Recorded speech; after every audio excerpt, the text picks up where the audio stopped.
Hello mga ka-approve! May napanood nga pala kaming recipe ng pichi-pichi using cassava starch. Kaya ito, tinry naming lutuin. Tara, samahan niyo na kami nang malaman natin kung anong nagresulta ng aming niluto. Sa isang mixing bowl, nilagyan lang po namin ng 1 cup ng cassava starch, tapos 1 cup ng sugar, at 1 cup ng tubig. Hinalo lang po namin yan. Tapos po, tinimplahan po namin ng flavoring.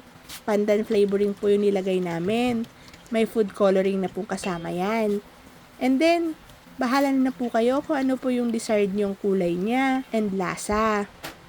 Ayan po. Pag natapos nyo na pong haluin, i-ready nyo na po yung molding cups nyo.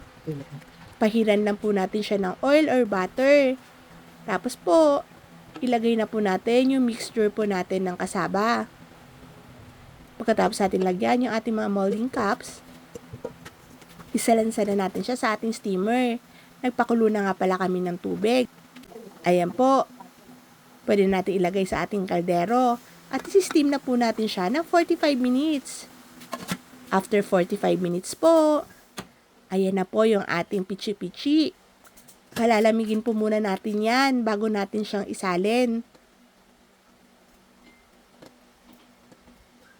Pag malamig na po, tanggalin na po natin siya dun sa molding cup natin. Tapos ilagay natin sa isang plate or any container na gusto nyo. Pagkatapos po niyan, pwede nyo po siyang lagyan ng nyog o kaya naman ng cheese. Sa amin po, cheese po ginamit namin para po mabalansi po natin yung tamis at alat niya and makadagdag na linamnam sa pichi-pichi natin. Kung titingnan po natin siya, parang gelatin po yung kinalabasan niya. Pero sa lasa po, parang pichi-pichi naman po yung lasa niya.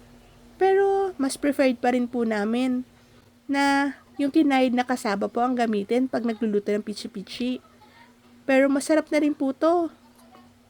Try nyo na rin po.